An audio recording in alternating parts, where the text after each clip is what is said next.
burning up about is the fact that I am concerned that us in the Christian, charismatic, Pentecostal, evangelical world are really missing what's the real story. I think it's, as I'm listening, especially as the new year comes around, you hear Christians will go into a prophetic focus and what the year is going to bring. And somehow there's always a urgency to edify, which misleads people to an extent. I mean, 2021 was a lousy year for a lot of people.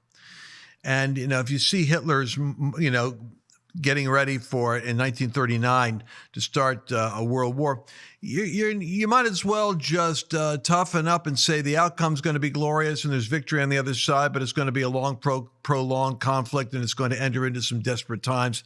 Now's the time to really band together in unity, etc. That would have been a good prophecy for 1939. But I'm wondering how much of the body of Christ is prepared for what's coming.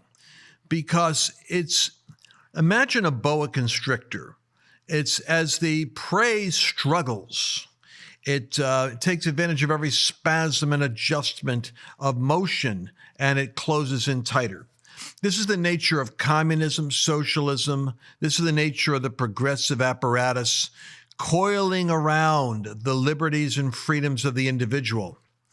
And the pulpits of the land distress me because I realized today, as I was doing a broadcast with Barry Siegel, who is the Jerusalem correspondent for a news program we do, I realized that as I was looking at the economic policy of the United States, that is the policy that is being pursued right now by the warring factions in the Biden administration. One side that wants to go Davos, kind of like collapse America's economy, collapse the dollar, and kind of yield to the globalist agenda, which is a Davos Euro-dominated economic system.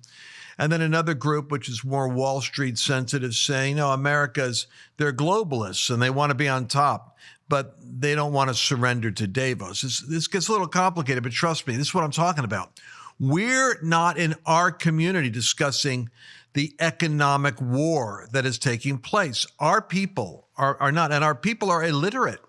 Our Christian community, I know it because I am having to get educated, and I know if I'm getting educated and people are looking to me like a Flashpoint and Real America's Voice and Lance Seven Mountains and Cyrus Trump kind of voice, I know, and I know the conspiracy tendency of prophets because I get that itch. I want to scratch that itch all the time, and I got to behave myself because it's giving into simple intrigues and stories that get you out of the complicated reality of what real power plays and Game of Thrones are going on in the world with the demons behind them.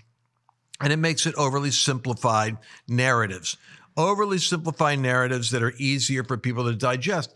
But sometimes you just got to pay the price to look at the complexity of the story. Now, back to what isn't being talked about, what's being missed right now in America. We're not addressing with sufficient clarity or with sufficient energy the fact that there is an economic game going on, and the game's going to be decided by whether or not the Fed is going to have the Fed is going to be the entity that's going to determine what happens with interest rates, what's going to happen with monetary policy. America is literally dangling on a thread right now. If we move in the wrong direction, spiraling inflation or zero inflation is going to hit the distribution of finances in America in such a way that it will cause us to decouple from the banking system globally that allows the dollar to become the common denominator for global currency. And then you're going to see a basket of currencies introduced.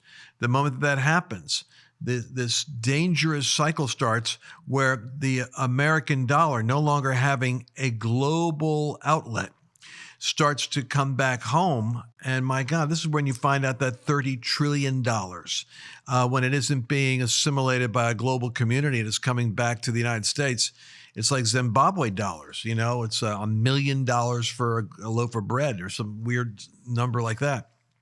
We don't want to go there, clearly. But what I'm trying to tell you is economic policy has to be spiritually understood. And if we're going to see intercession and warfare, we should be going there. Now, what I'm talking about with the pulpits, are the pulpits talking about any of this? Are pulpits educating and preparing the sheep for the shock of economic reversal, of economic crises? Are we literate? Are we being educated to understand? We're called as the body of Christ to be the firewall. That's why I used to have my program originally was Firewall. And I said, well, I just got too many programs. My name is the only thing that they all have in common. So let's stick with Lance Wall now. But Firewall was my favorite name. And I might even go back and dig it up again because it describes what I saw spiritually.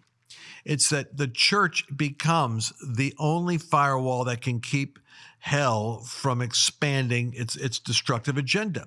So when I'm reading about economic policy and I'm saying we really got to understand there's two factions. There's an Obama faction that really wants to see the demise of the West. And I don't know that they see what they're doing, if their policies are intending that way. It looks to me like Marxism knows what it wants to do. It wants to tear down in order to build back better. The whole build back better means, drive it all down to ruins and then start over. But you don't start over with Marxism in the United States and have it build back better. You see where it's already going now. You're getting the first fruits of build back better for a year. And you get more crime, less energy, more debt, and more race warfare, and more distress, and more manipulation of truth by media outlets that are controlling you. Hey, what you're watching right now is a segment. It's merely an excerpt out of our podcast. If you want to get the whole message, the entire interesting commentary that is coming to you right now, go to lancewallnau.com/podcast and get the entire unedited version of the